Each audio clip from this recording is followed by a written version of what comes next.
बिस्मिल्लाहिर्रहमानिर्रहीम अस्सलामुअलैकुम। तो आज हम स्टार्ट कर रहे हैं अपने चैप्टर नंबर 4 का लास्ट टॉपिक, और टॉपिक का नाम है stability and position of centre of मास। इसमें हम देखेंगे कि हम कैसे चीज़ों को स्टेबल कर सकते हैं सेंटर ऑफ मास की मदद से, और पेपर में कैसे क्वेश्चंस आते हैं वो भी इंशाल्लाह डिस्कस करेंगे। आपको अपने इस चैप्टर नंबर 4 की जो प्लेलिस्ट है उसका लिंक डिस्क्रिप्शन में मिल जाएगा, और बाकी जो आपके चैप्टर्स हैं फिज़िक्स के, मैथ के और न्यूमेरिकल्स की जो प्लेलिस्ट है वो आपको कैसे मिलेगी उसका तरीक़ेकार मैं इस वीडियो के लास्ट पर आपको बताऊंगा।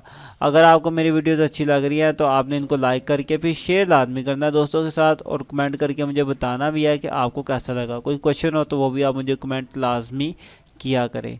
तो अभी स्टार्ट करते हैं अपने टॉपिक को, stability and position of centre of मास। इसके अंदर हम देखेंगे कि कोई भी बॉडी अपने सेंटर ऑफ मास की मदद से कैसे स्टेबल की जा सकती है। तो एक लाइन है जो कि हमने पहले वाले टॉपिक में भी पढ़ी थी, उसको दोबारा रिपीट करते हैं, उसको जहन में रखना है आपने। वो लाइन ये थी कि टू मेक बॉडीज़ स्टेबल, किसी भी जिस्म को स्टेबल करने के लिए या मतवाजन करने के लिए their centre of mass must be kept as low as possible, कि उसके सेंटर ऑफ मास को जितना हो सके उतना हमें लो रखना पड़ता है, फिर वो स्टेबल रहती है।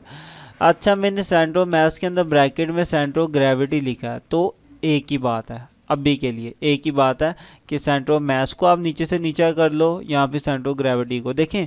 अभी हम जो भी मिसालें पढ़ेंगे या डेली लाइफ में जो भी हम देख रहे हैं वो सारा कुछ ज़मीन के ऊपर ही है ना, सारा कुछ ठीक है।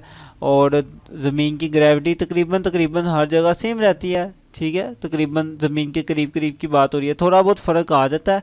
तो इसलिए जहाँ पर मास ज़्यादा होता है वहाँ पर फोर्स भी ज़्यादा लगती है। तो ज़्यादातर केसेस में क्या होता है कि जहाँ पर बॉडी का मास होता है ना वहीं पर ही उसका सेंटर ऑफ ग्रेविटी होता है। तो जहाँ पर सेंटर ऑफ ग्रेविटी है वहीं पर ही सेंटर ऑफ मास होता है ज़्यादातर केसेस में। तो इसलिए हम बाज़ का यूँ कर लेते हैं कि हम सेंटर ऑफ मास और सेंटर ऑफ ग्रेविटी इन दोनों को रिप्लेस कर लेते हैं, लेकिन ये है वैसे डिफरेंट चीज़ें। बाज़ का ये बदल जाता है। सेंटर ऑफ ग्रेविटी आपको पता है, पहले वाली वीडियो में हमने देखा था कि सेंटर ऑफ ग्रेविटी जिस्म से बाहर भी हो सकता है और ये तब्दील भी हो सकता है, लेकिन सेंटर ऑफ मास तब्दील नहीं होता। लेकिन वो कुछ कंडीशन थी, कुछ वजह थी जिस वजह से होता, वो उस वीडियो में बताई थी मैंने। तो अभी के लिए हर तरफ जैसे कि ग्रेविटेशनल फोर्स सेम है, ऑलमोस्ट हम कंसीडर करते हैं कि ज़मीन के हर तरफ ग्रेविटेशनल फोर्स जो है वो ज़मीन की सरफेस के करीब सेम है, ठीक है। तो हम कह सकते हैं कि अभी जो सेंटर ऑफ मास है वही हमारा क्या हो जाएगा, सेंटर ऑफ ग्रेविटी। तो इस बात को अपने जहन में रखिएगा। अच्छा, अब देखें, हमने पढ़ा कि अगर किसी बॉडी को स्टेबल करना है तो उसका सेंटर ऑफ मास हमें क्या करना पड़ेगा, ज़मीन के करीब करीब करके रखना पड़ेगा। तो अभी वही हम मिसाल ले लेते हैं अपनी ये वाली, कि अगर मुझे अपनी पेंसिल को स्टेबल करना है, आपको पता है पेंसिल अपनी नोक पर खड़ी नहीं हो सकती, लेकिन मैं अगर अपने इस वाले रूल को फॉलो करूं और तो मैं इसको इसकी नोक पे खड़ा कर भी सकता हूं, ठीक है। रूल क्या है कि मुझे सेंटर ऑफ मास को नीचे से नीचे करना है। इसका अभी सेंटर ऑफ मास क्या है, यहाँ पर है, यहाँ सेंटर ऑफ ग्रेविटी क्या है, यहाँ पर है। मैं अगर इसे किसी तरीके से नीचे ले आऊँ, अब नीचे में से कैसे लेके आऊँगा, मैं नीचे से इस तरीके से लेके आऊँगा। मैं यहाँ से एक वायर लगाता हूँ नीचे की तरफ, और नीचे मैं कोई बॉल सी इसके साथ जोड़ देता हूँ, ठीक है। ये मैंने कोई बॉल इसके साथ जोड़ दी। अब ये बॉल वजनी है, इसका मास ज़्यादा है बॉल का, तो जहाँ पर मास ज़्यादा होता है सेंटर ऑफ ग्रेविटी भी वहीं पर शिफ्ट हो जाता है। तो अब देखें, इसका सेंटर ऑफ ग्रेविटी यहाँ से शिफ्ट होकर कहाँ पर आ जाएगा, अब नीचे आ गया। अब आ गया ना नीचे, तो अब मेरी पेंसिल क्या कर देगी, यहाँ पर इस पोजीशन पर स्टेबल करेगी। मैंने उसका सेंटर ऑफ ग्रेविटी नीचे से नीचे कर लिया, तो अब मेरी पेंसिल अपनी नोक पर खड़ी हो सकती है। तो ये ऐसा होता भी है। अगर आप YouTube पे सर्च करके देखें, आपको कुछ वीडियोस मिलेगी जहाँ पर वो ये स्टेबल करके दिखाते हैं कि एक पेंसिल उसकी नोक पर स्टेबल होती है, लेकिन उसका जो लॉजिक है वो मैंने आपको बता दिया कि हम उसके सेंटर ऑफ ग्रेविटी को नीचे कर लेते हैं किसी न किसी मास की मदद से। इसी तरह और एग्जाम्पल देखते हैं, जैसे कि ये है, एक सुई है हमारे पास। ये क्या है, मेरे पास मेरी सुई है, ठीक है। अब सुई तो अपनी नोक पर खड़ी नहीं ना होती, लेकिन हम इस सुई को खड़ा कर सकते हैं। अच्छा, अब खड़ी क्यों नहीं होती ये आपको पता होगा, क्योंकि इसका सेंटर ऑफ ग्रेविटी देखिए ऊंचा है। यहाँ पर इसका होना है सेंटर ऑफ ग्रेविटी काफ़ी ऊंचा है ना, तो ऊंचा होने की वजह से ये क्या रहेगा, अनस्टेबल रहेगा। तो मैं अगर इसके सेंटर ऑफ ग्रेविटी को या सेंटर ऑफ मास को नीचे ले आऊँ किसी तरीके से, तो फिर ये स्टेबल कर पाएगी। अब मैं नीचे कैसे लेकर आऊँगा, ये इंटरेस्टिंग चीज़ है। देखिए मैं क्या करता हूँ, मैं एक कोर्क लेता हूँ, ठीक है, कोर्क कोई रबड़ की चीज़ होती है, इसके अंदर मैं सुई को डाल देता हूँ।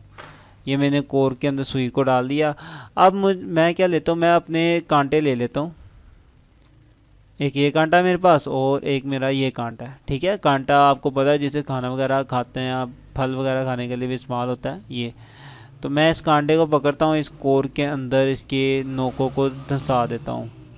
इसी तरह मैं अपने दूसरे कांटे को भी पकड़ता हूँ और इनको इसके कोर के अंदर धंसा देता हूँ। अब देखिए अब हुआ क्या कि जब मैंने इस तरीके से इसको धंसा दिया कोर के अंदर, तो इसका जो सेंटर ऑफ ग्रेविटी था, पहले इसका सेंटर ऑफ ग्रेविटी यहाँ था, अब यहाँ से शिफ्ट होकर इसका सेंटर ऑफ ग्रेविटी नीचे आ गया, ठीक है। इसका सेंटर ऑफ ग्रेविटी अब नीचे आ गया, पहले से नीचे। अब नीचे क्यों आया, क्योंकि अब ये सारी बॉडीज इसके साथ अटैच है ना, इसका मास भी यहाँ पर ज़्यादा है, इस वाले कांटे का भी मास इस साइड पर ज़्यादा है। तो यहाँ से अगर मैं एक सीधी लाइन ड्रा करूँ तो इसका जो बेस है, बेस देखें इंक्रीज़ हो गया। हमने पढ़ा था कि जब बेस ज़्यादा हो जाए तो बॉडी हमारी क्या रहती है, स्टेबल रहती है। नीचे वाली बेस ज़्यादा होने से बॉडी स्टेबल क्यों रहती है, वो इसलिए क्योंकि अब उसका जो सेंटर ऑफ ग्रेविटी है ना, वो बेस के अंदर से गुजरा है। अब इसका सेंटर ऑफ ग्रेविटी इस बेस के अंदर से ही गुजरा है, ठीक है। इस कॉन्सेप्ट से भी आप समझ सकते हो। आप यहाँ पे आप यूँ भी कह सकते हो कि अब इसका सेंटर ऑफ ग्रेविटी ऊपर से यूँ नीचे की तरफ शिफ्ट हो गया अपनी बेस लाइन के अंदर। तो जब centre of gravity base line के अंदर आ जाए तो वो बॉडी स्टेबल रहती है, ठीक है। तो इस तरीके से ना हम अपनी बॉडीज़ को स्टेबल कर लेते हैं। मैं उम्मीद करता हूँ कि आपको ये सारा लॉजिक समझ आया होगा कि कैसे हम सुई को उसकी नोक पर स्टेबल करते हैं। एक और इसकी बड़ी एग्जांपल बुक में दी हुई है, फेमस है। आपने ये खिलौना देखा होगा कि अगर आप इस खिलौने को थोड़ा सा पुश करते हो, ठीक है, ये घूमेगा और दोबारा अपनी पहले वाली पोजीशन पर आ जाएगा। अब ऐसा क्यों होता है, वो इसलिए क्योंकि हमने खिलौने को नीचे से इसकी ये जो बेस है, ये सारी की सारी काफ़ी ज़्यादा वज़नी बनाई होती है, यानी कि यहाँ पर मास ज़्यादा होता है, वज़न ही ज़्यादा है, तो इसका सेंटर ऑफ ग्रेविटी भी यहाँ पर क्या होगा, ज़्यादा होगा, सेंटर ऑफ मास भी यहाँ पर ज़्यादा होगा। तो जब मैं इसको हिलाऊंगा तो हिलाने के बाद भी इसका सेंटर ऑफ ग्रेविटी नीचे की तरफ ही रहेगा, इसलिए ये क्या है, मेरे स्टेबल हालत में है, क्योंकि सेंटर ऑफ ग्रेविटी अभी भी इसकी बेस लाइन के अंदर से ही गुजरा है, ठीक है। तो ये एक सिंपल सी मिसाल थी। एक और इसकी बड़ी फेमस सी मिसाल है, आपने देखी होगी, अक्सर लोग दिखाते हैं कि एक परिंदे को वो अपने उंगली पर बैलेंस कर लेते हैं। एक खिलौना सा होता है परिंदा, वो अपनी उंगली पर ना बैलेंस कर लेता है। तो मैंने कोशिश तो किया कि मैं उस परिंदे को अच्छे से बना पाऊँ। तो बाकी जैसा भी बना आपने इसको मैनेज करना है, समझे, ये वही परिंदा है। अब करते क्या, हम इस परिंदे को ना इस तरीके से डिज़ाइन करते हैं कि इसका जो ज़्यादा से ज़्यादा मास है ना इस परिंदे का, इन परों के कॉर्नर पे होता है। हमने इसके जो पर होते हैं ना, परों के कॉर्नर जो होता है वो थिक बनाए होते हैं, मोटे बनाए होते हैं, तो यहाँ पर मास ज़्यादा होता है। तो इसका परिंदे का कुछ मास इन परों में आ जाता है और बाकी पीछे से भी इसे काफ़ी हमने थिक बनाया होता है, पीछे से भी इसे ठीक बनाया होता है। तो इस तरीके से जो हमारा जो मास है वो बैलेंस होता है, जितना आगे है उतना ही हमारा मास पीछे रहता है। तो हमारी जो बॉडी है वो हमारे फिंगर के ऊपर क्या कर जाती है, बैलेंस कर जाता है। वो परिंदा ना अपनी नोक के ऊपर बैलेंस कर जाता है, क्योंकि मास इक्वली डिस्ट्रीब्यूट है। तो इसका जो सेंटर ऑफ ग्रेविटी है वो कहाँ पे आ जाता है, इसकी नोक पर आ जाता है। तो नोक पर ग्रेविटी, सेंटर ऑफ ग्रेविटी आ जाता है, तो इसलिए ये बॉडी जो है वो मेरी बैलेंस हो जाती है जब मैं इसको अपनी उंगली पर रखता हूँ, ठीक है, इसकी नोक को अपनी उंगली पर रखता हूँ। तो इस तरीके से ये जो परिंदा है जो अक्सर दिखाते हैं लोग, वो बैलेंस हो जाता है। तो हमने देखा कि हम कैसे सेंटर ऑफ ग्रेविटी की मदद से चीज़ों को स्टेबल कर सकते हैं, सेंटर ऑफ ग्रेविटी को चेंज करके या उसको सेंटर ऑफ मास को उसकी पोजीशन चेंज करके कैसे बॉडी को स्टेबल किया जा सकता है। तो यहाँ तक हमारा ये चैप्टर नंबर 4 कंप्लीट होता है। अगर आपके माइंड में कोई क्वेश्चन हो, कुछ पूछना हो, तो आप मुझे ज़रूर कमेंट करें। वीडियो अच्छी लगे तो आपने वीडियो को शेयर लाजमी करना है दोस्तों के साथ। अब आपको अपनी बाकी वीडियोस कैसे मिलेंगी, उनकी प्लेलिस्ट कैसे मिलेंगी, वो आप इस वीडियो में देख लें। और अपने सब्जेक्ट की प्लेलिस्ट हासिल करने के लिए सबसे पहले अगर सब्सक्राइब नहीं किया तो वो कर दें, साथ ही बेल आइकन को भी दबा दें और ये प्लेलिस्ट वाले ऑप्शन पे आएँ, इस पर क्लिक करेंगे तो थोड़ा सा स्लाइड करें। सबसे पहले आपको न्यूमेरिकल की प्लेलिस्टें मिलेंगी, उसके बाद 9th मैथ की सारी प्लेलिस्टें इंशाल्लाह इधर आएंगी, फिर 10th मैथ की सारी प्लेलिस्टें, 11th की और 12th मैथ की भी सारी प्लेलिस्टें इंशाल्लाह यहाँ आएंगी। उसके नीचे फिजिक्स की प्लेलिस्ट है, पहले 9th क्लास की और उसके बाद 10th क्लास की फिजिक्स की प्लेलिस्टें होंगी। मिलते हैं इंशाल्लाह नेक्स्ट वीडियो में, तब तक के लिए अल्लाह हाफिज़।